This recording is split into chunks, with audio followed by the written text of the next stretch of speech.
আল্লাহর নবী মুসা পয়গম্বর জিজ্ঞাসা করলেন, ও আল্লাহ আমার রব, আপনি কি ঘুমান না? আল্লাহ তাআলা বললেন, না মুসা আমি ঘুমাই না। মুসা পয়গম্বর জিজ্ঞাসা করলেন, আল্লাহ তুমি কেন ঘুমাও না রে আল্লাহ, তুমি কেন ঘুমাও না? আল্লাহ পাক রব্বুল আলামিন বললেন, ও মুসা তুমি কি জানতে চাও, শুনতে চাও আমি কেন ঘুমাই না? হে আল্লাহ আমি শুনতে চাই, আমি বুঝতে চাই তুমি কেন ঘুমাও না। আল্লাহ পাক রব্বুল আলামিন বললেন, ও মুসা কনকনা শীত যখন হবে, কনকনা শীতের ভিতরে তুমি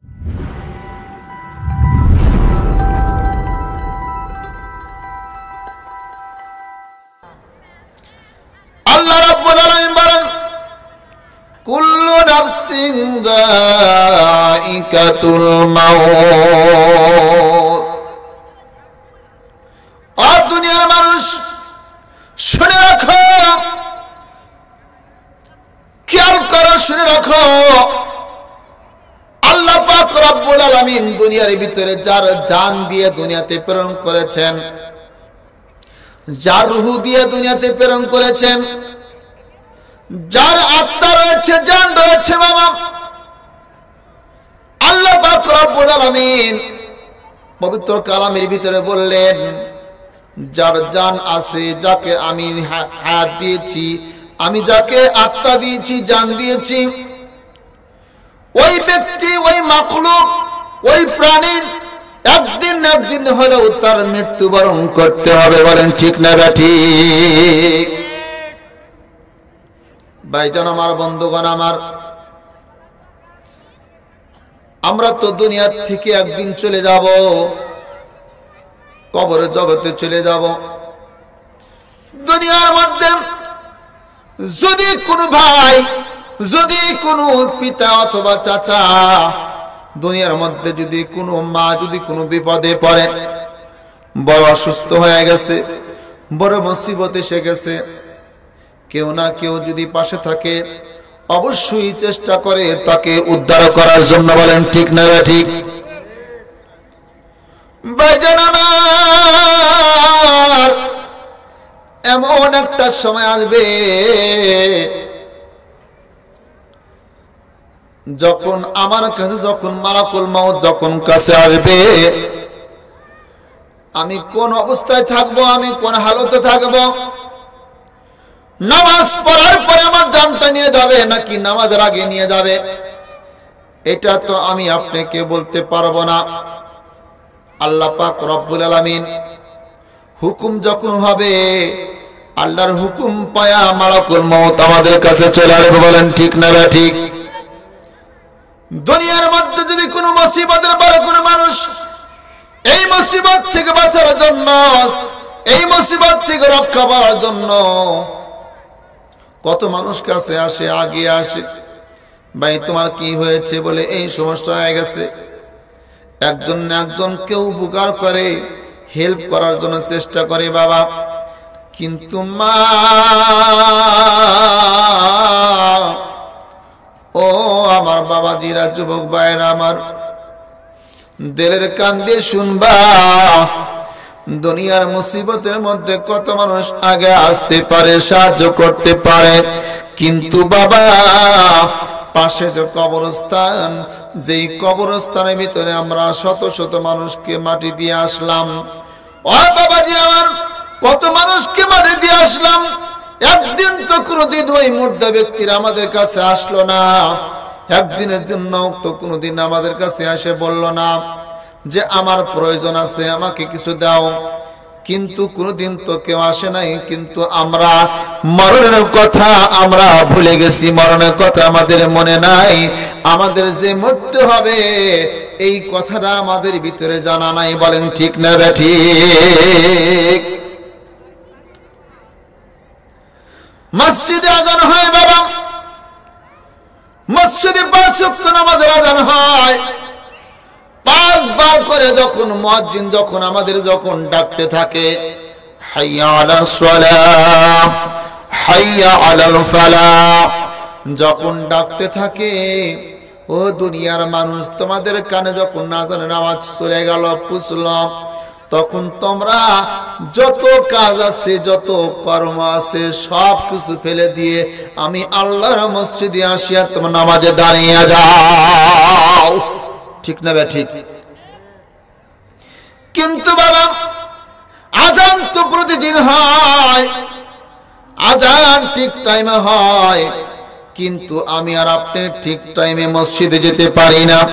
আমি আপনি তো মসজিদের কথা আমাদের চিন্তা থাকে না, নামাজের তো খবর থাকে না, নামাজও আমরা পড়তে পারি না, অলসতার কারণে হোক অথবা শয়তানের দোকাই পড়া হোক। শয়তান এত চেষ্টা করতেছে বাবা একজন নামাজি ব্যক্তিকে মসজিদে যাওয়ার থেকে বিরত করার জন্য, বিরত রাখার জন্য যত চেষ্টা শয়তান চালিয়ে যায়। আমরা যদি বুঝতে নাও পারি বাবা, লক্ষ্য করবেন মনে মনে ইচ্ছা করলাম মসজিদে যাব, কিন্তু পরবর্তী সময় যখন সময়টা এসে যায় তখন আমি নিজের থেকে কেমনে যেন চেঞ্জ হয়ে যায়। না, এখন নামাজ পড়তে যাব না, আমি একটু পরে ওয়াক্ত নামাজ পড়তে যাই, এখন আমি যাব না। ভাইজান আমার, বন্ধুগণ আমার, এইভাবে সময়গুলো কেটে যাচ্ছে, আমাদের হায়াতগুলো আস্তে শেষ হতে যাচ্ছে, আমাদের বয়সটা আস্তে আস্তে অনেক দূরে চলে যাচ্ছে, বার্ধক্য পর্যন্ত আমরা পৌঁছে যাচ্ছি রে বাবা। আমাদের এখনো পর্যন্ত হুঁশ হয় না। কত মানুষ যুবক অবস্থায় মারা গেল, কত মানুষ অল্প বয়সে মানুষ দুনিয়ার থেকে কবরে চলে গেল। দুনিয়ার থেকে কত মানুষ যুবক অবস্থায়, যৌবন অবস্থায়, ওই বান্দা যখন দুনিয়ার থেকে চলে গেল, কেউ নেকি নিয়ে যেতে পারলো, আবার কেউ নেকি নিয়ে যেতে পারলো না। যেই ব্যক্তি নেকি নিয়ে কবরে যেতে পারলো, আল্লাহ পাক রব্বুল আলামিন তাকে কবরের ভিতরে শান্তি দান করবে। আর যেই ব্যক্তি বদ আমল নিয়ে, গুনাহ নিয়ে কবরে চলে গেল, ওই ব্যক্তির কষ্টে আর কোনো সীমা থাকতে পারে না। কখন যেন আসবে রে তোর, কখন যেন আসবে রে তোর চলিয়া যাওয়ার ডাক রে। গোরস্থানের একটু মাটি বাইনা করে রাখ রে, গোরস্থানের একটু মাটি বাইনা করে রাখ রে। বলেন ঠিক না বে ঠিক? কেমন করে ঘুমাও তুমি মানুষ, কেমন করে ঘুমাও তুমি, ফজর করো কাজা, এমন তো হতেই পারে জোহরে জানাজা, এমন তো হতেই পারে জোহরে জানাজা। বলেন ঠিক না ব্যাঠি? ভাইজান আমার, বন্ধুগণ আমার, খুব খেয়াল করে শুনুন। আল্লাহ পাক রব্বুল আলামিন আমার জন্য, আপনার জন্য 5 ওয়াক্ত নামাজ ফরজ করলেন।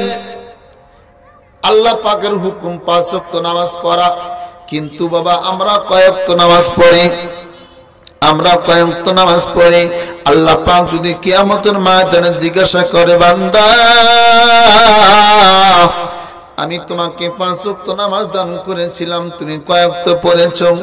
হাদিসের মধ্যে আসছে বাবা, রাসূল আরবি সাল্লাল্লাহু আলাইহি ওয়াসাল্লাম বলেন, আউয়ালু মা ইউহাসাবু বিহিল আবদু ইয়াউমাল কিয়ামাতিস সালাম।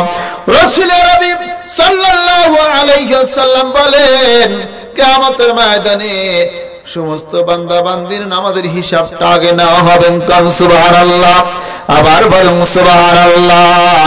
নামাজের হিসাবটা কিয়ামতের ময়দানে আল্লাহ পাক আগে ধরবেন। এই নামাজের হিসাবটা যদি আমরা দিতে পারি, তাহলে অন্য আমলের হিসাবগুলো আমরা সুন্দরভাবে সহজভাবে দিতে পারবো। লা ইলাহা ইল্লাল্লাহ, কলিমা লা ইলাহা ইল্লাল্লাহ।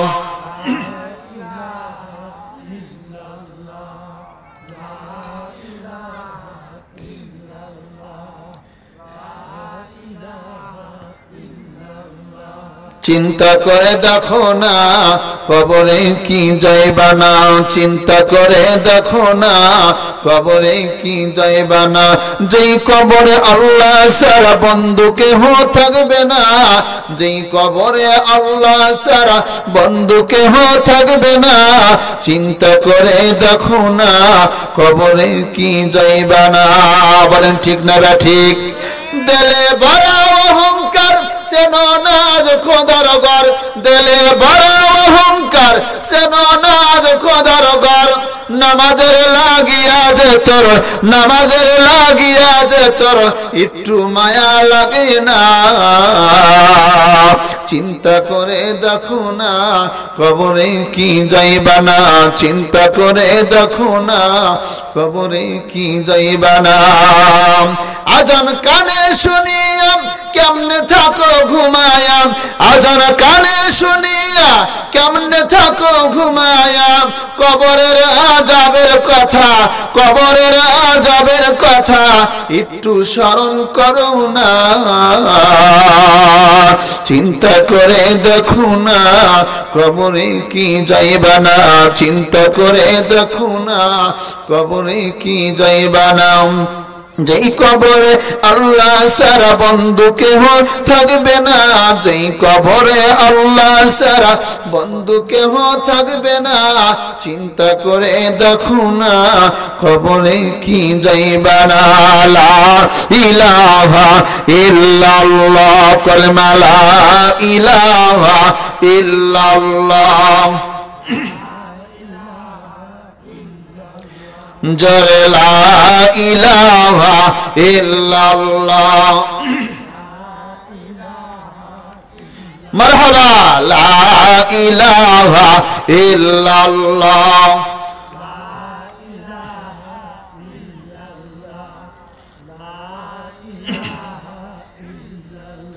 লা ইলাহা ইল্লাল্লাহু মুহাম্মাদুর রাসূলুল্লাহ সাল্লাল্লাহু আলাইহি ওয়াসাল্লাম বলতেছিলাম বাবা যে আরসাইল যে আমার কাছে আসবে, একবারই আসবে, দ্বিতীয়বার আসবে না। আমাদেরকে তাড়াতাড়ি করে আমাকে গোসল করাইয়া কাপড়ে কাপড় পরাইয়া মসজিদ থেকে খাটখান নিয়ে এসে উঠাইয়া তাড়াতাড়ি বিদায় দেওয়ার জন্য ব্যস্ত হয়ে যাবে নাকি কন? বাবাজি আমার যখন সব কাম যখন শেষ হয়ে যাবে, চারজন চার কান্দে করে নিয়ে ওই কবর দিকে যখন নিয়ে যাবে রে বাবা, কবরে যখন নিয়ে যাবে পিছন থেকে ওই যে মুর্দা ব্যক্তির তার সন্তান, তার ছেলে অথবা মেয়ে ছটফট করে কাঁদতে থাকবে, গলা কাটা মুরগির মধ্যে ছটফট করতে থাকবে আর বলতে থাকে বাবা, ও আমার বাবা, আর কে আমাকে মজা খাওয়াবে? হাট থেকে কেউ খানা খায়, কে সবাই কিনে দিবে, আর তো কেউ থাকলো না। বাবা তুমি যখন কোথা থেকে যখন বাড়িতে যখন আসতা, তখন আমার জন্য তুমি সুন্দর করে এক প্যাকেট খানা আমাকে নিয়ে আসতা, আমাকে খানা খাওয়াইতা। আমি যদি ঘুমায়া পড়তাম, মাকে জিজ্ঞাসা করতে বাবু কখন ঘুমাইছে, বাবু কখন ঘুমাইল, বলে তুমি আসার আগে বাবু ঘুমায়া পড়েছে। বাবা চিন্তা করে আমার সন্তান, আমি যখন ডিউটিতে যাইতাম, আমি যখন দোকানে যাইতাম, আমি যখন চাকরিতে যাইতাম, আমার বাবা আমার মানিক আমাকে বলতো বাবা আমার জন্য তুমি মজা কিনা আনিও, বলে না বাবা? বাবা চিন্তা করে খোকা তো ঘুমায় পড়েছে, এখন আমি খোকাকে কিভাবে খানা খাওয়াবো, কিভাবে আমি সদাই খাওয়াবো? অনেক বাবা আছে সন্তানের মাথায় বুলায়া হাত বুলায়া দিয়া সন্তানকে জাগ্রত করায়া দিয়ে বাবা তুমি না বলেছিল আব্বু আমার জন্য তুমি সদাই নিয়ে এসো, ও বাবা আমি সদাই নিয়ে আসছি, তুমি ওঠো, তুমি সদাইটা খেয়ে তুমি ঘুমায়া যাও। ওই বাবা কত মহব্বতের বাবা, ওই বাবা কত আদরের বাবা। সন্তান কত ভুল করি আমরা, তোমরা সন্তান হইয়া কত ভুল করি। আব্বা আম্মা ক্ষমা করে দেয়, বাবা যদি রাগ করে মা রাগ করে না, মা যদি রাগ করে বাবা রাগ করে না, দুইজন কিন্তু সমান হয় না রে বাবা। একজন যদি রাগ করে আর একজন কিন্তু ঠান্ডা হয়, বলেন ঠিক না ঠিক? বাবা যদি রাগ করে মা বলতেছে এখন কিছু বলে না, অনেক গালাগালি তুমি করেছো, বোকা দিয়েছো, আর দিও না রে, আর দিও না। সন্তান কষ্ট পেয়েছে, সন্তান পালা রয়েছে। কিছুক্ষণ পরে বাবা জিজ্ঞাসা করে মালিক কি খাইছে নাকি? বাবার মনে মায়া লেগে গেছে। স্ত্রীকে বলে বিবি গো, সন্তান কোথায় পালাইলো, তাড়াতাড়ি খুঁজে নিয়ে আসো।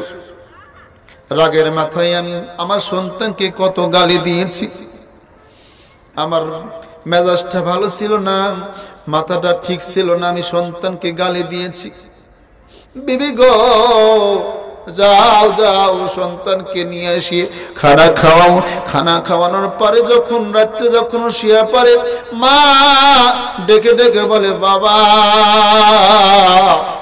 আর অন্যায় করো না বাবা, আর ভুল করো না, তোমার বাবা অনেক রাগ করেছে, তুমি আর যদি কোনো সময় ভুল করো না, কখনো ভুল করো না।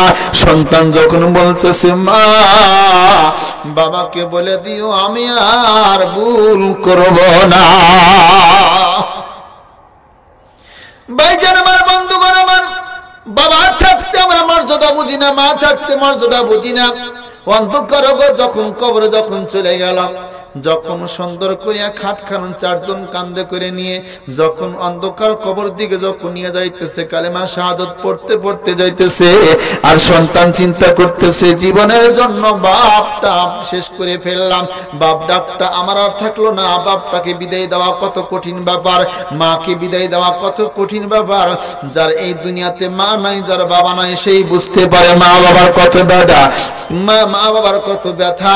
ওই আব্বা আম্মা কত মহাব্বতের পাত্র, আব্বা আম্মাকে মহাব্বত করার জন্য আল্লাহ পাক নিজেই আল্লাহ পাক বলে দিয়েছে, ও সন্তানরা তোমরা পিতামাতার সাথে যেন কখনো খারাপ ব্যবহার করো না। আব্বা আম্মা যখন মারা যায়, সুন্দর করে তোমরা নামাজ পড়িয়া যখন আমার কাছে যখন আল্লাহ পাক বলেন আমার কাছে যখন দোয়া করবা, রব্বির হামহুমা কামা রব্বায়ানি সগীরা, এই দোয়াটা আমরা পারি না? এই দোয়াটা আমরা পারি, কিন্তু দোয়া তো আমরা ঠিকই পারি, কিন্তু নামাজ তো পারি না, নামাজ তো পড়ি না। তাহলে নামাজ পড়ে তো দোয়া করতে হবে। বলে হুজুর আমি তো এই দোয়াটা খুব ভালো করেই পারি, কিন্তু নামাজ তো পড়ি না। কিন্তু বাবা আল্লাহর কাছে চাওয়ার তো একটা সিঁড়ি আছে, নাকি বলেন? আল্লাহর কাছে চাওয়া একটা সিঁড়ি আছে। আপনি দোতলা উঠবেন, তিনতলা উঠবেন, চারতলা উঠবেন, অবশ্যই সিঁড়ি অথবা লিফট থাকতে পারে, নাকি বলেন? যদি বিকল্প ব্যবস্থা না থাকে, লিফট যদি না থাকে সিঁড়ি আছে, সিঁড়ি যদি না থাকে লিফট আছে, একদিক দা হলেও একটা ব্যবস্থা করে রাখছে আমি তিনতলা চারতলা ওঠার জন্য। ভাইজান আমার, বন্ধুগণ আমার, আমি আব্বার জন্য দোয়া করব, আমি যে মার জন্য দোয়া করব, ওই মা বাবার জন্য দোয়া করার জন্য এক নম্বর সিঁড়ি হলো আল্লাহর ফরজ নামাজ মসজিদে পড়তে হবে যায়। বলেন বলেন ঠিক না বে ঠিক? যখন নামাজ পড়ে যখন দোয়া করব তখন আল্লাহ পাক অবশ্যই শুনবে। আমি বলতেছিলাম বাবা মা অত বাবাকে সুন্দর করিয়া খাটের ভিতরে নিয়ে যখন সুন্দর করিয়া যখন কবরস্থানের দিকে নিয়ে যখন গেলাম, কবরস্থানে যখন পাশে রাখিয়া তিনজন মানুষ যখন কবরের ভিতরে নামিয়া সবাই যখন উপরে দাঁড়িয়ে থাকে, মা বাবার জন্য সন্তানরা তিনজন মানুষ নামিয়া আব্বা অথবা মাকে সুন্দর করিয়া ধরিয়া যখন কবরের মধ্যে রাখে, কবরের মধ্যে যখন রাখে, কবরটা কত বড় বাবা, ঘরের মতো সমান নাকি তার সে ছোট? ছোট্ট একটা জায়গা কবর, ছোট্ট একটা কবর। এই কবরের ভিতরে আমার থাকতে হবে কিয়ামত যেই পর্যন্ত অনুষ্ঠিত না হবে। বলেন ঠিক না বে ঠিক? ভাইজান আমার, বন্ধুগণ আমার, ওই কবরের চিন্তা যদি আমরা না করি, ওই কবরের ধান্দা যদি আমাদের না থাকে, কবরের পেরেশানি যদি আমরা না থাকি বাবা, তাহলে মওতের কথা যদি আমাদের স্মরণ না থাকে, এই দুনিয়ার ভিতরে যতদিন পর্যন্ত থাকবো, শিয়াল কুকুর কতদিন বসবাস করে।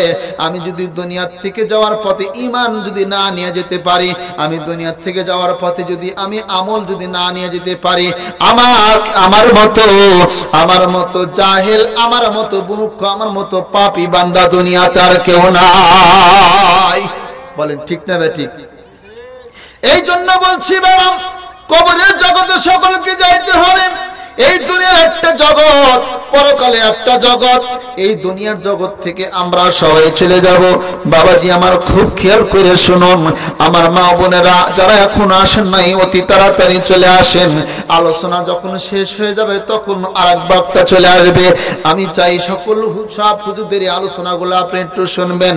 জানি না কার আলোচনাটা আপনার কাছে আমল করার মতো হয়ে যাবে।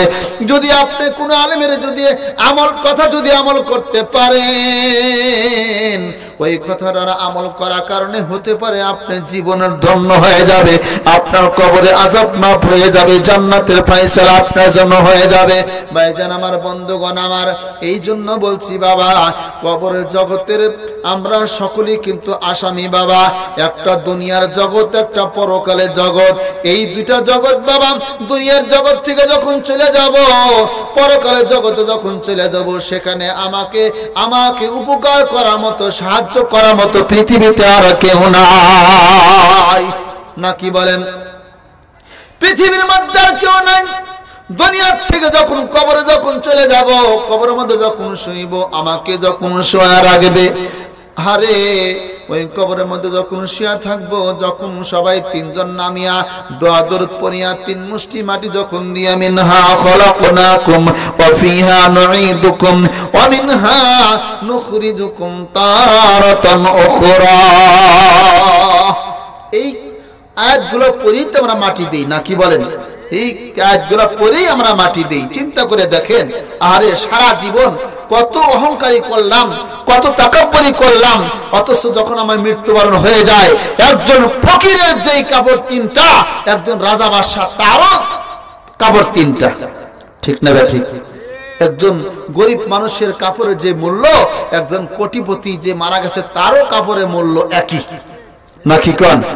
কিন্তু এই যে এত টাকা আমি জীবনে কামাই করলাম, খাইলাম, আমি টাকা পয়সা রোজগার করলাম, আমি ব্যায়াম করলাম, বাড়ি করলাম, সবকিছু আমি করলাম, আমার এই টাকা কিন্তু কবরে যাবে না। ঠিক না বে ঠিক? কোনদিন কি শুনেছেন যে কাপড়ের সাথে কি কোনো পকেট আছে? কাপড়ের সাথে কোনো পকেট নাই। যার কারণে এটা আমরা বুঝতে পারলাম, বান্দা যত আমলই করুক, ভালো আমলগুলো তার সাথে যাবে, বদ আমল যদি করি বদ আমলও সাথে যাবে, কিন্তু কাফনের তো পকেট নাই, পকেটও দেওয়ার মতো না। বান্দার রূহের সাথে, বান্দার সাথে আমলগুলো চলে যাবে। যদি ভালো কাজ করি আমার ভালো ফলাফল পাবো, আর যদি মন্দ কাজ করি মন্দ ফলাফল আমার হবে। বলেন ঠিক না বে ঠিক? বন্ধুগণ আমার, খুব খেয়াল করে শুনবেন, ওই ব্যক্তি বুদ্ধিমান যেই ব্যক্তি প্রতিদিন 20 বার করে মরণের কথা স্মরণ করে, ওই ব্যক্তি বুদ্ধিমান যেই ব্যক্তি দিনের বেলা রাতের বেলা সব সময় মরণের কথা স্মরণ করে। ভাইজান আমার, আমরা যে রাত্রিটা পেয়েছি বাবা, এই রাত্রিটা আমাদের জন্য দরকার। রাত্র পরে যে বেলা উঠবে, সকালবেলা দিন আসবে, এই দিনটাও কিন্তু আমাদের দরকার। নাকি বলেন? আল্লাহ পাক রব্বুল আলামিন বান্দাদের উদ্দেশ্য করে ডাকতে থাকে, বান্দা আমি রাত্র দিয়েছি তোমাদের জন্য, কেন? সারাদিন যা কিছু তোমরা করো, সারাদিনের ভিতরে যদি কোনো গুনাহ হয়ে যায়, রাত্রে যখন উঠিয়ে যখন নামাজ পড়িয়া দোয়া করবা, আমি আল্লাহ দিনের গুনাহ মাফ করে দেব। আর রাত্রে যদি তুমি গুনাহ করো, দিনের বেলা যদি তুমি তওবা করে মাফ চাও, আমি আল্লাহ রাত্রের গুনাহগুলো মাফ করে দেব। কোন সুবহানাল্লাহ। এই জন্য রাত্র দান করেছেন, এই জন্য আল্লাহ পাক দিন দান করেছেন। আল্লাহ তাআলা 24 ঘন্টার ভিতরে 1 সেকেন্ডের জন্য ঘুমায় না। কেন ঘুমায় না? আল্লাহর নবী মুসা পয়গম্বর জিজ্ঞাসা করলেন, ও আল্লাহ আমার রব, আপনি কি ঘুমান না? আল্লাহ তাআলা বললেন, না মুসা আমি ঘুমাই না। মুসা পয়গম্বর জিজ্ঞাসা করলেন, আল্লাহ তুমি কেন ঘুমাও না রে আল্লাহ, তুমি কেন ঘুমাও না? আল্লাহ পাক রব্বুল আলামিন বললেন, ও মুসা তুমি কি জানতে চাও, শুনতে চাও আমি কেন ঘুমাই না? হে আল্লাহ আমি শুনতে চাই, আমি বুঝতে চাই তুমি কেন ঘুমাও না। আল্লাহ পাক রব্বুল আলামিন বললেন, ও মুসা কনকনা শীত যখন হবে, কনকনা শীতের ভিতরে তুমি একটা কাঁচের গ্লাস যখন হাতে নিবা, আর একটা কাঁচের গ্লাস হাতে তুমি হাতে নিবা, দুই হাতে দুইটা কাঁচের গ্লাস হাতে নিবা, দুই গ্লাসের ভিতরে পুরা গ্লাস ভর্তি পানি নিবা। কনকনা শীতের ভিতরে ওই নদীর পাশে যখন দাঁড়িয়ে থাকবা, খবরদার ফজর পর্যন্ত তুমি কখনো ঘুমাইবা না, ফজর পর্যন্ত তুমি বসবা না, ফজর পর্যন্ত তুমি দাঁড়িয়ে থাকবা, গ্লাসটা হাত থেকে নামাইবে না। খবরদার গ্লাস থেকে যেন এক ফোঁটা পানি যেন নিচে যেন না পড়ে, সুন্দর করে তুমি গ্লাস দুটো ধরে রাখবা। ফজর পর্যন্ত তোমাকে বললাম, ফজর পর্যন্ত তুমি ধরে রাখবা। এই গ্লাসটা যেন কখনো হাত থেকে যখন ছুটে যায় না। আল্লাহ পাক রব্বুল আলামিন ঘুমের মালিক আল্লাহ, ঘুম থেকে জাগ্রত করা মালিক আল্লাহ, ঠিক না ঠিক? ঘুমের মালিক আল্লাহ, ঘুম আল্লাহ পাক দান করে, আবার ঘুম থেকে জাগ্রত আল্লাহই করে, বলেন সুবহানাল্লাহ। ভাইজান আমার, বন্ধুগণ আমার, কত মানুষ আছে সারা রাত বিছানায় শুয়ে থাকে কিন্তু ঘুম ধরে না। আবার কিছু কিছু মানুষ আছে বাবা, যখন কোনো মতো বিছানায় যাওয়ার পরে বালিশের উপরে মাথাটা রাখলো, রাখতে রাখতে 2 মিনিট 5 মিনিট পরে বান্দার ঘুম ধরে যায়, নাকি কান ঘুম ধরে যায়। কত মানুষ কত ট্যাবলেট খায়া ঘুম ধরে না, কত মানুষের ট্যাবলেট ছাড়াই ঘুম থেকে জাগ্রত হতে পারে না। ভাইজান আমার, বন্ধুগণ আমার, আল্লাহর নবী মুসা পয়গম্বর আলাইহিস সালাতু ওয়াস সালাম আল্লাহর কাছে যখন কথা বলার পরে যখন দুইটা গেলা যখন সুন্দর করে যখন নদীর কিনারায় ধরিয়ে আছে, কনকনা শীতের ভিতরে আল্লাহ পাক নবীদের কষ্ট দিতে চায় না। কি জন্য আল্লাহ পাক রব্বুল আলামিন মুসা পয়গম্বরকে বললেন, এ মুসা পয়গম্বরকে বলার পরে আল্লাহ পাক রব্বুল আলামিন বললেন, আমি মুসাকে এই কাজটা কেন দিলাম, দুনিয়ার যত মানুষ আসবে তারা যেন বুঝতে পারে, তারা যেন শিক্ষা নিতে পারে আল্লাহ তাআলা কখনো ঘুমায় না।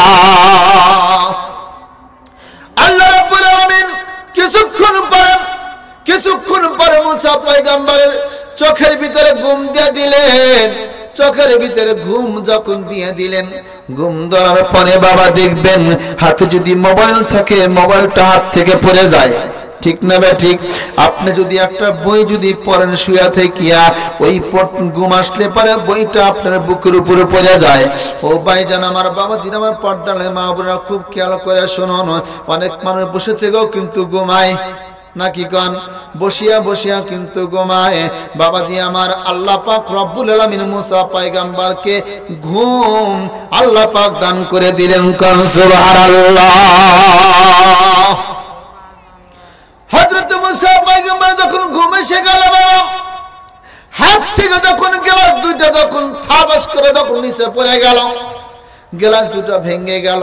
গ্লাস তো ভাঙবে, কাছের গ্লাস, নাকি বলেন? ঘুম যখন ধরে গেল, হাত থেকে গ্লাসটা নিচে পড়ে গেল।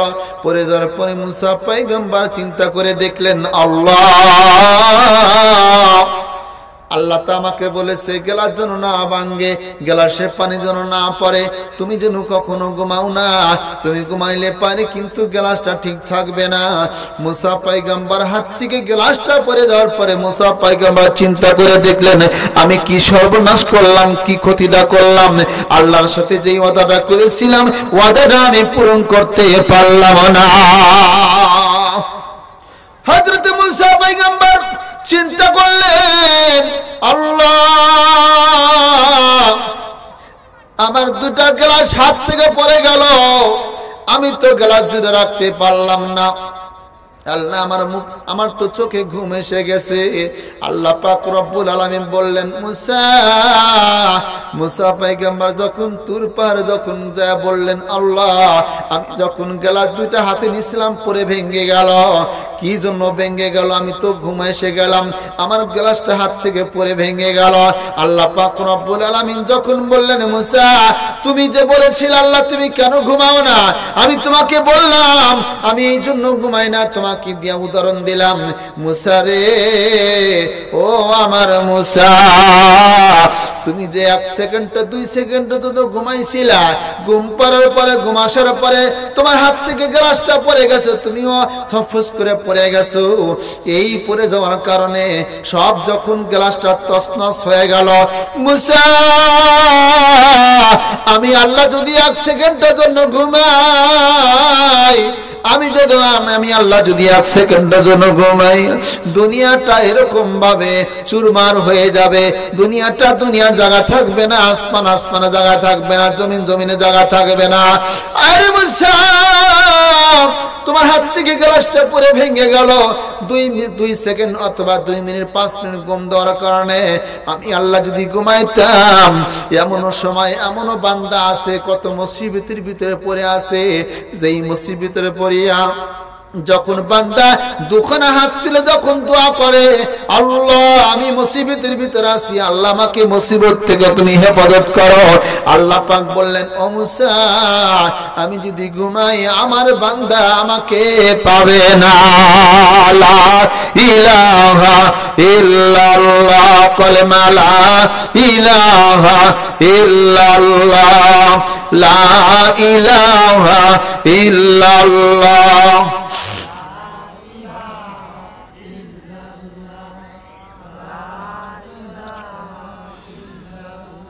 কলেমা লা ইলাহা ইল্লাল্লাহ, লা ইলাহা ইল্লাল্লাহ, লা ইলাহা ইল্লাল্লাহ।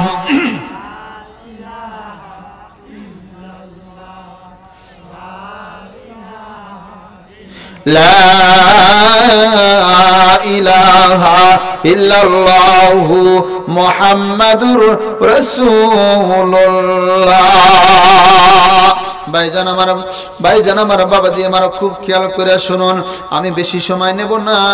দেখতে দেখতে আমার সময়টা অনেক দূর হয়ে চলে আসলো, এবং দেখতে দেখতে আমার সময় নির্ধারিত সময় কিন্তু অনেক চলে যাচ্ছে। বাবা আমি কোরআনের ভিতরে আয়াত পড়েছি, হাদিস পড়েছি বাবা, যে আয়াতটা পড়েছি কুল্লু নাফসিন যায়কাতুল মাউত, এই আয়াতটা সবাই আপনারা শুনছেন, ঠিক না ঠিক? ভাইজান আমার, বন্ধুগণ আমার, এই আয়াতটা সবাই শুনছেন বাবা। এবং কি আমি যে হাদিস পড়েছি, আর দুনিয়া মাজরাতুল আখিরা, দুনিয়াটা হলো আখিরাতের জন্য শস্য ক্ষেত্র। আর একটা হাদিস পড়েছি বাবা, ইন্নামাল আমালু বিন্নিয়াত, প্রত্যেকটি কাজ নির্ভর করে তার নিয়তের উপরে। এই কাজগুলো আমাদের করতে হবে। কিন্তু বাবা আপনাদের কাছে আমার একটা প্রশ্ন হলো, আমরা যে দুনিয়াতে বেঁচে আছি, আমরা যে বেঁচে আছি, আল্লাহ পাক রব্বুল আলামিন, আল্লাহ পাকের রহমতে আমরা বেঁচে আছি, কোন ঠিক না ঠিক? আল্লাহ পাকের রহমতে আমরা বেঁচে আছি, বলেন সুবহানাল্লাহ। দুনিয়ার সমস্ত মানুষ কিন্তু গুনাহগার, ঠিক না ঠিক? সবাই কিন্তু গুনাহগার, কিন্তু আল্লাহ পাক রব্বুল আলামিনের ওয়াদা রয়েছে, যারা ইল্লাল্লাযিনা আমানু, যারা ঈমান আনছে আল্লাহর উপরে। কার উপরে? আল্লাহর উপরে ঈমান আনছে, ওই ব্যক্তি কিন্তু গুনাহগার না। আমলে সলে করেছে, ভালো কাজ করেছে, ওই লোকটাও গুনাহগার না। আল্লাহ কাছে সেই মকবুল, আল্লাহ কাছে খুব দামি। আমি আপনাদের কাছে বলতে চাই বাবা, দুনিয়ার যত মানুষ রয়েছে বাবা, প্রত্যেকটি মানুষই চলাফেরা করতেছি, ওঠা বসা করতেছি, কিন্তু আমার আপনার জন্য কবরটা সামনে কিন্তু ডাকতেছে, নাকি কোন? কবর কিন্তু দেখতেছে, কিন্তু কোন কোন গুনাহ করলে কি ক্ষতি হচ্ছে, কোন কোন গুনাহগুলো করলে কি ক্ষতি আমার হইতেছে, এটা আমরা কেউ জানি না। আমি আপনাদের মাঝে আমি সাতটা কথা আমি বলবো, 7টা গুণের কথা বলবো, অথবা 7টা দোষের কথা বলবো, অথবা 7টা অন্যায়ের কথা আমি বলবো। এই ধ্বংসাত্মক 7টা কারণের জন্য আজকে আমরা এত পাপ, এত গুনাহ আমাদের হচ্ছে। এই 7 প্রকার ধ্বংসাত্মক কাজ থেকে আমাদের বিরত থাকতে হবে। কয় প্রকার গুনাহ থেকে? 7 প্রকার গুনাহ থেকে আমাদের বেঁচে থাকতে হবে। এই 7 প্রকার যে আমাদের যে এই গুনাহগুলো যে আমরা করি 7 প্রকার, এই 7 প্রকারের ভিতরে সবগুলোই পরে আমাদের ভিতরে কিছু কিছু জায়গায় আছে, আবার কিছু কিছু মানুষের মধ্যে এটা নাই। তবে একটা জিনিস মনে রাখেন, এই 7টা ধ্বংসাত্মক কাজ কেউ যদি আমরা করি, দুনিয়াও বরবাদ, পরকালও বরবাদ। নাউজুবিল্লাহ। আমি সংক্ষিপ্তভাবে আমি কথাগুলো বলে দেব। এই 7 প্রকার অন্যায় অপরাধ, 7 প্রকার ধ্বংসাত্মক অপরাধগুলো কি কি? 1 নম্বর হলো, যদি পৃথিবীতে কোনো মানুষ যদি আল্লাহর সাথে শিরিক করে তাহলে তার দুনিয়াও বরবাদ, পরকালও বরবাদ। বলেন ঠিক না ঠিক? শিরিক কি জিনিস এটা তো আমরা জানি না, নাকি কোন? শিরিক কি জিনিস এটা তো জানি না। মনে করেন 30টা রোজা রাখছেন, রমজান মাসে 30টা রোজা রাখছেন। আচ্ছা 30টা রোজা রাখছেন, আল্লাহ দেখে নাই? আল্লাহ তাআলা দেখছে। এই 30টা রোজা রাখার পরে আমাদের কিন্তু একটা খুশির দিন আসে, সেটা হলো ঈদুল ফিতরের দিন, ঈদের দিন। বলেন ঠিক না ঠিক? ঈদের নামাজ আদায় করার পর আমরা কি করি? অনেকেই আছি আলহামদুলিল্লাহ, যার যার পারিবারিক বা 2 গ্রাম 5 গ্রাম মিলে যে কবরস্থানগুলো থাকে, গোরস্থানগুলো থাকে, আমরা অনেকে মিলিত হইয়া সেখানে যাইয়া আমরা সেখানে কবর জিয়ারত করি, নাকি কোন? কবর জিয়ারত করি। আচ্ছা বলেন তো, কবর জিয়ারত করা ভালো না মন্দ? ভালো কাজ। কবর জিয়ারত করা ভালো কাজ।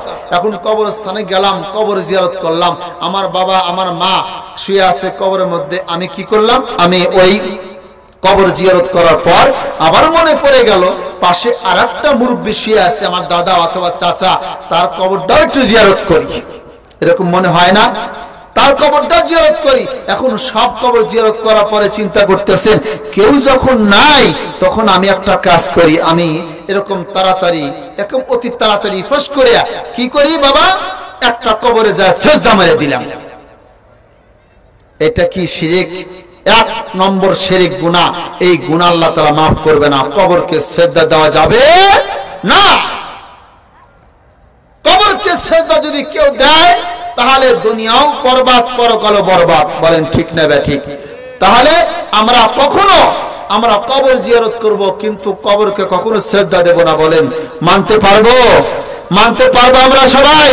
ইনশাআল্লাহ আমরা শিরক কাজ কখনো আমরা করব না। এই শিরক কাজ করলে আল্লাহ কিন্তু ক্ষমা করবে না। 2 নম্বর বলছি বাবা, আসসিহরু, জাদু টোনা। জাদু টোনা 2 নম্বর হলো জাদু টোনা। ভাই দেখেন, এই জাদু টোনা বিষয়টা খুব মারাত্মক একটা জিনিস। এই জাদু টোনা মারাত্মক একটা জিনিস। ভালো মানুষ অসুবিধা নাই, কোনো সমস্যা নাই। যদি কোন মানুষটা যদি একটা মানুষকে ক্ষতি করে তাহলে এর যে পাপ হইলো, এই ব্যক্তি দুনিয়াতেও বরবাদ, পরকালও বরবাদ। কোন সুবহানাল্লাহ। এই বরবাদ কাজ যে করলো, এই ক্ষতিটা যে করলো, এই ক্ষতিটা তার দুনিয়াও শেষ, পরকালও শেষ। এই পরকালে জিন্দেগিও ধরা খাবো, দুনিয়াতেও ধরা খাবো। এই জন্য আমরা কখনো এই জাদু টোনা কখনো আমরা করব না।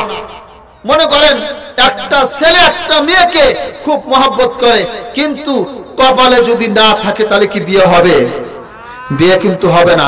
যদি আমি জাদু অথবা টোনা যদি করে, জাদুটা না করে যদি পুরা ফ্যামিলিটা যদি আমি অস্থিতি করে ফেলাই, আমি অশান্তি করে ফেলাই, তাহলে আমার মতো জঘন্য আর কেউ নাই। কোন নাউজুবিল্লাহ।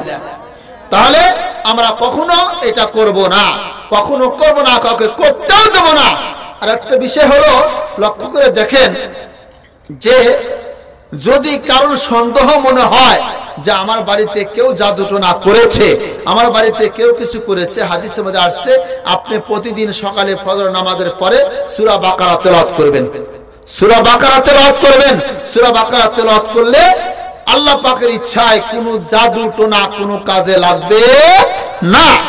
এবং সুস্থ থাকার জন্য, ভালো থাকার জন্য একটা আমল শিখিয়ে দিয়ে যায়। তার মধ্যে একটা আমল হলো ফজর নামাজের পরে 3 বার কুলহু সূরা, 3 বার ফালাক সূরা, 3 বার নাস সূরা পড়ে আপনি শরীরে ফু দিবেন। ইনশাআল্লাহ আপনার কাছে আর কোনো জাদু টোনা কাজে লাগবে না। জোহরের সময় একবার জোহর নামাজের পরে একবার কুলহু সূরা, একবার ফালাক সূরা, একবার নাস সূরা পড়বেন। আসরের সময় একবার ফালাক, একবার কুলহু সূরা, একবার ফালাক সূরা, একবার নাস সূরা পড়বেন।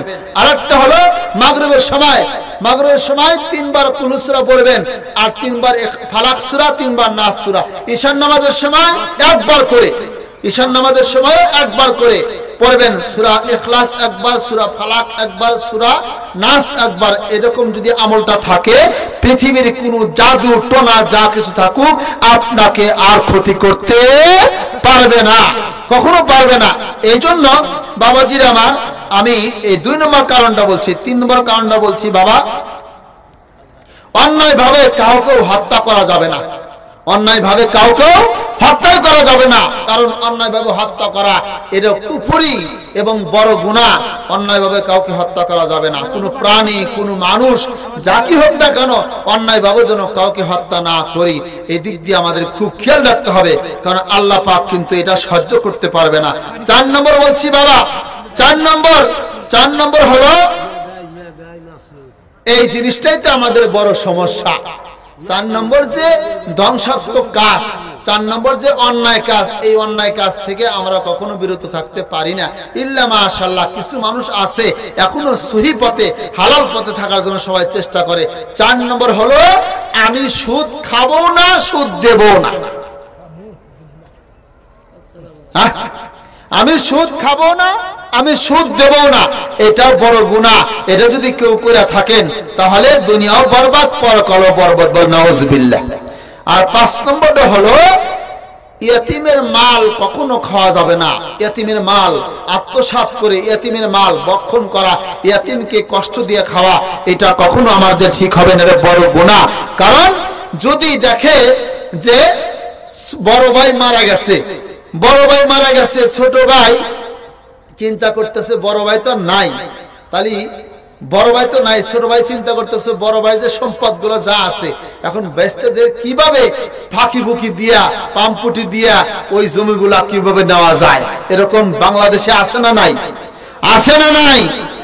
আছে। কিন্তু এইভাবে ইয়াতিমের মাল, ইয়াতিমের সম্পদ কখনো অন্যায়ভাবে কখনো আমাদের এইভাবে হস্তক্ষেপ করা যাবে না, আল্লাহ এর গুনাহ মাফ করবে না। 6 নম্বর বলছি বাবা, 6 নম্বর হলো আল্লাহ পাক রব্বুল আলামিন ইসলামের জন্য যদি কখনো কোনো আল্লাহর পক্ষ থেকে যদি কখনো জিহাদের ডাক যখন আসবে, তখন এই জিহাদ থেকে কখনো পলায়ন করা যাবে না, কারণ আল্লাহর হুকুমে যদি হয়, আল্লাহর হুকুম অনুযায়ী আমাদের জিহাদ চালাইতে হবে, পলায়ন করা যাবে না, এটা বড় অন্যায়। আর 7 নম্বরটা বলছি বাবা, 7 নম্বরটা বলছি একদম সতী সাদী কুমারী সুন্দর একটা চরিত্রওয়ালা ভালো একটা মেয়ের নামে যদি কেউ বদনাম যদি কেউ করে, এই অপরাধ আল্লাহ ক্ষমা করবে না। চিন্তা করে দেখেন, আপনার একটা মেয়ে আছে, আপনি দেখে শুনে খুব সুন্দর জায়গায় বিবাহ দিচ্ছেন, ঠিক করছেন, ভালো এক জায়গায় বিয়েটা ঠিক করছেন, এটা তো আমার মহল্লা বা আমার গ্রাম আমার এলাকা, এদের জন্য যদি শুনতে পাই অমুকের মেয়ের বিবাহ ঠিক হয়েছে অমুক জায়গায়, ছেলে সরকারি চাকরি করে, ভালো ইনকাম করে, এটা তো খুশি হওয়া দরকার, না কি বলেন? খুশি হওয়া দরকার। কিন্তু খুশি না হইয়া কিছু লোক আছে চিন্তা করে, কিরে আশ্চর্য, অমুকের বিটি এমন ভালো জায়গায় বিয়ে হলো, এটা কেমন কথা হলো, ভালো জায়গায় বিয়ে হতো ঠিক হলো না, এটা তো কেমন কথা হয়ে গেল। এই মানুষটা করে কি, গোপনে চিন্তা ভাবনা করে চিন্তা করে ওই ছেলের বাপের মোবাইল নাম্বারটা সংগ্রহ করে, ছেলের বাপের নম্বরটা সংগ্রহ করার পরে বলতেছে, আসসালামু আলাইকুম ভাই, কেমন আছেন? বলে ভালো। বলে আপনার ছেলে কি বিবাহ শাদী করাইছেন নাকি? বলেন ঠিক হয়েছে তো? কোন জায়গায়? বলে অমুক জায়গায়। তাই নাকি? বলে হ্যাঁ। ছেলে কি করে? বলে সরকারি চাকরি করে। আচ্ছা ঠিক আছে, আপনি কি মেয়ের ব্যাপারে, মেয়ের সম্পর্কে সবকিছু জানছেন কি? বলে হ্যাঁ জানছি, মেয়ে খুব সুন্দরী এবং মেয়ে খুব নেককার, পরহেজগার, 5 ওয়াক্ত নামাজ পড়ে আর কোরআন তেলাওয়াত করে, খুব ভালো, আস্তে আস্তে কথা বলে, হ্যাঁ মেয়েটা খুব ভালো দেখছি। বলে তাই নাকি? বলে হ্যাঁ। বলে আর কিছু বলে নাই? আর কিছু শুনছেন কি? এই মেয়ের তো ভালো দিকগুলো আপনি শুনলেন, কিন্তু মন্দ দিকগুলাকে কেউ কিছু বলছে?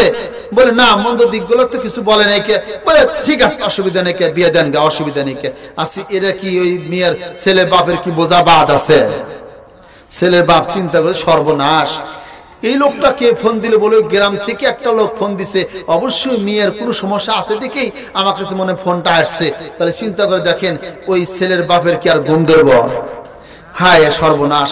চিন্তা করেন, এরকম মানুষ বহুত আছে, সুন্দর কুমারী সতী নারী মেয়ে, তার অপবাদ দেওয়ার জন্য, অপবাদ ছড়ানোর জন্য, একটা বিভ্রান্ত সৃষ্টি করার জন্য এরকম কিছু কালচার ধরনের কিছু লোক আছে, যেই লোকগুলো এই কাজগুলা করে বেড়ায়। তো এগুলো কাজ যদি কেউ করে, আল্লাহ সহ্য করবে না, দুনিয়াও বরবাদ, পরকালও বরবাদ তার হয়ে যাবে। বলেন ঠিক না বে ঠিক?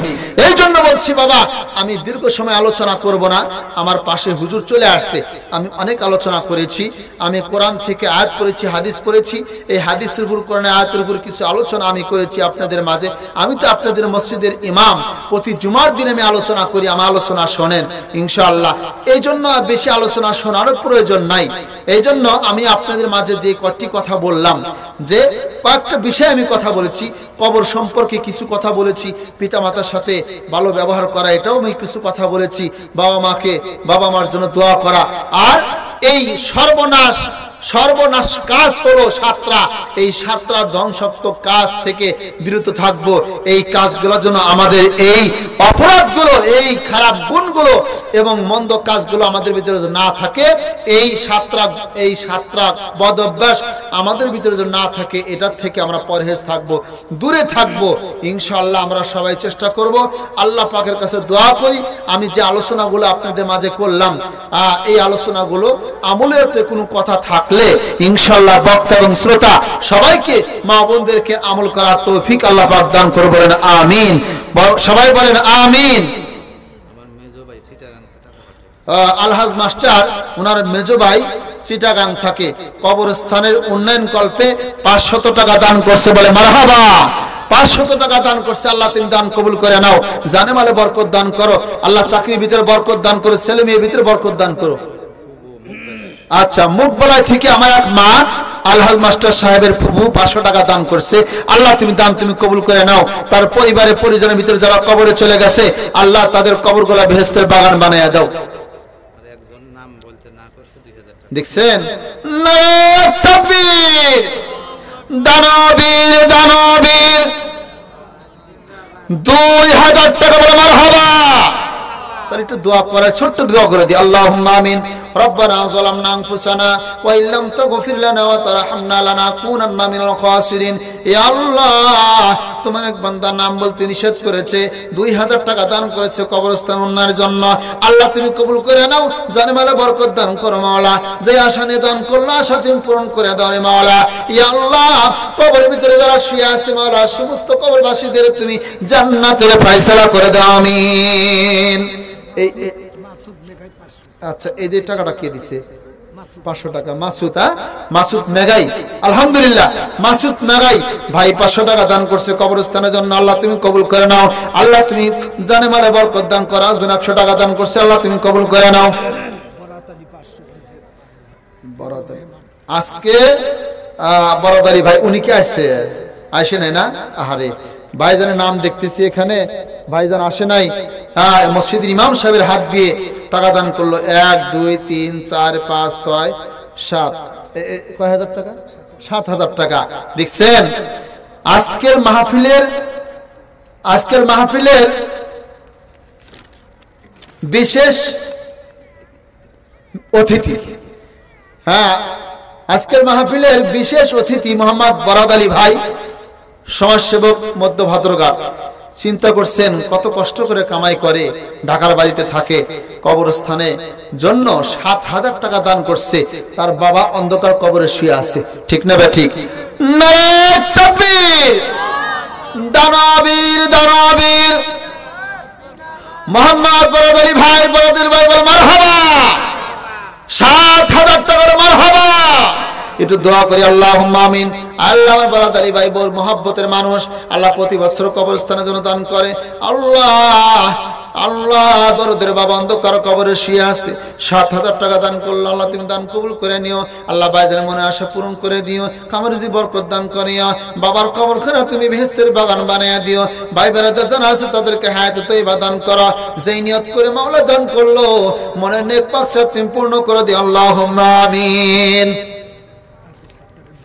আব্দুল সাত্তার ভাই, আরে আব্দুল সাত্তার ভাইয়ের মা, আমার মা 1000 টাকা দান করছে কবরস্থানের জন্য, আল্লাহ তুমি কবুল করে নিও। আল্লাহ আমার মার জিন্দেগি সমস্ত গুনাহ মাফ করে দিও। আল্লাহ তোর বংশের ভিতরে যারা কবরে চলে গেছে সবাইকে মাফ করে দিও, আল্লাহুম্মা আমিন। যাও, আলহামদুলিল্লাহ। দেন হুজুরকে উঠায় দেই, হুজুর যত চলে আসছে। আচ্ছা, নাম বলতে নিষেধ করলো। আমার এক বোন 500 টাকা দান করছে কবরস্থানের জন্য, বলেন আল্লাহ কবুল করে, বলেন আমিন। আর কেউ দিবেন? দেন, তাড়াতাড়ি দেন, হুজুর কাছে দিয়ে না, শুধু আমার কাছে সব টাকা পয়সা দিয়েন না। না, নাম তো বলতেই হবে।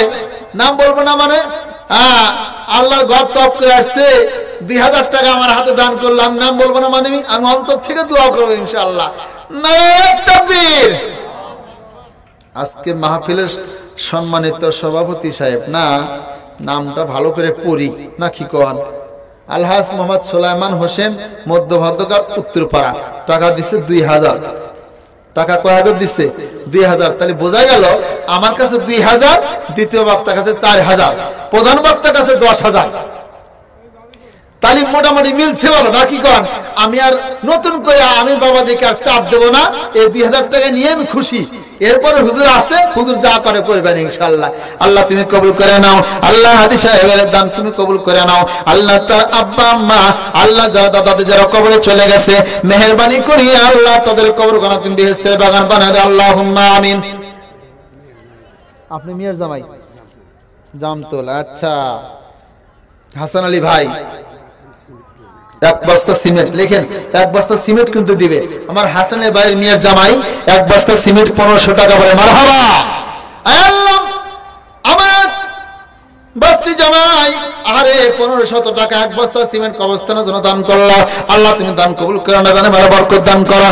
যে নিয়ত করে দান করলো মনের নেক আশা পূরণ করে দিও, আল্লাহুম্মা আমিন। আলহামদুলিল্লাহ। মতিউর রহমান সাহেব, আল্লাহ তার মেয়ে 700, অন্য মেয়ে, আল্লাহ আমার এক বোন 700 টাকা দান করছে কবরস্থানের জন্য। আল্লাহ তুমি দান কবুল করে না জানে মেলা বরকত দান করো। আল্লাহ মনে বড় আশা, যে আশা করে দান করছে আশা তুমি পূর্ণ করে দিও, আল্লাহুম্মা আমিন। আরে আরেকজন মা 200 টাকা দান করেছে, আল্লাহ তুমি দান কবুল করে নিও। আল্লাহ তুমি তোমারও জানো আমার তোমার বান্দা বান্দিরা, আমার ভাই বাবার দিন আমার কোন আশা করে দান করলো। আল্লাহ সকল দানগুলো কবুল করে নিয়ে আল্লাহ কবরগুলো মাওলা যারা মারা গেছে তাদের কবরগুলো তুমি জান্নাতের বাগিচা বানাইয়া দিও। যারা জীবিত আছে মাওলা তাদের হায়াতে তয়্যিবা দান করো, আল্লাহুম্মা আমিন। যাও, আলহামদুলিল্লাহ। আমি যে আলোচনাগুলো করলাম এই আলোচনাগুলোর মধ্যে কোনো ভুল ত্রুটি হয়ে থাকলে ইনশাআল্লাহ আমাকে ক্ষমা করে দিবেন। আল্লাহর কাছে ক্ষমা চাই, আমল করা তৌফিক আল্লাহ পাক দান করে বলেন আমিন। ওয়া আখিরু দাওয়ানা আলহামদুলিল্লাহি রাব্বিল আলামিন। আসসালামু আলাইকুম ওয়া রাহমাতুল্লাহি ওয়া বারাকাতুহু।